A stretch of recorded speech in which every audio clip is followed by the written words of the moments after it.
цього я хотів такий маленький коментар дати. Оця ситуація, коли ті люди, які використовують владу,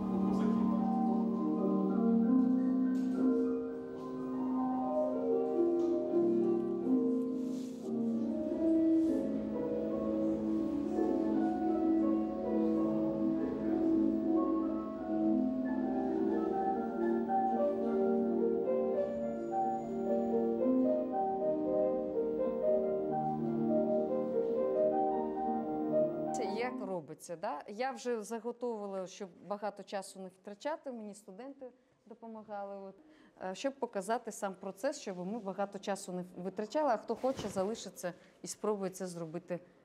Захотіла сьогодні щось показати, розповісти про взагалі щось, торкнутися до культури, бо щоб ми не вели, щоб ми не розповідали, все для всіх нове. Чим більше такого відбувається, чим краще. У нас курси, да, вже 3 групи, 2 вже завершили, 3 теж на завершенні, і їм дуже цікаво. Навіть коли просто показуєш через екран, да, це онлайн, показуєш якісь вироби, які говорять, вау, давайте будемо і це робити. Розписатися.